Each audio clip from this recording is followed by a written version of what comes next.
One more piece, and I will talk about this piece again later, but this is a very famous ancient Greek vessel known as the Euphronius crater, which until very recently was on display in the Metropolitan Museum of New York. The director of the Metropolitan Museum, Philippe de Montebello, said about this vase, he said many things, but one of the things he said about it was basically, what difference does it make what hole in the ground this vase came out of?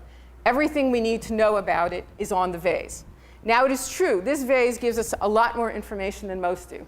I should mention, by the way, this is roughly 5th century BC, just to situate you. The potter and the painters both signed their names onto the pot, which is a little bit unusual. And the characters are labeled, which I guess you can't see too well in this picture. But we know that the scene depicted is a scene from the Iliad. It's the death of the warrior Sarpedon, being carried off by sleep and death to the afterworld, accompanied by the god Hermes. So in fact, we know a great deal about this pot. And it was dug up in Italy, particularly as we now know, it was dug up in Italy, so that we believe that it was made in Greece and exported to a certain area of Italy in antiquity. So we know a great deal from the pot itself. But what don't we know? We don't really know exactly where it came from. Did it come from a habitation site? Probably not too likely, but we don't know for sure. It probably came from a burial. Otherwise, it wouldn't be in such good condition. Several other vases by Euphronius also surfaced on the market about the same time. We don't know if they were in fact found together or not. If so, this was a very wealthy individual the vase was buried with. We don't know anything about the person it was buried with. Was it a warrior, as some people have speculated, and the scene on the vase was there to accompany a warrior who himself was killed in battle? All speculation. We don't know what else was with it. We don't know what the burial rituals were. We don't know what the person believed. We don't know what the person died from. This whole host of information that we could have learned if this vase had been properly excavated is simply an example. So you can learn a lot from the object itself, but we could have known a whole lot more about this particular time period as well as this particular place where this vase was found if it had been properly excavated.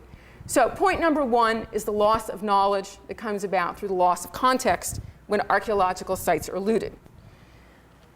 Second point is the objects themselves are not always saved. The argument is that the object, at least, is saved when it's looted. Well, that's not always the case, and I'll try to give you a couple of quick examples.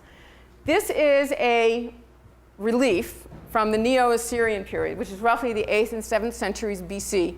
It's from a palace in northern Iraq.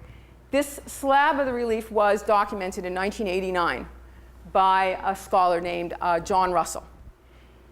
A few years later, he was asked to look at this photograph. Now, if you look at this fellow over here with this large sort of earring, you'll see this is the same piece. It was chiseled off the relief and also recut. You see the orientation of the piece is quite different. Recut so that it would look appealing to sell or to buy as an individual piece. And he was in fact shown this. It's his photograph of the piece. It was on the market for sale. So this was done clearly for market purposes. Another example, this is a Native American petroglyph. Down here you can see the drawing. An individual here with a bow and arrow and an animal here hunting. It was removed from its site so that it could serve as a lawn ornament for the looter. So he had this just stacked up in his backyard until he was apprehended.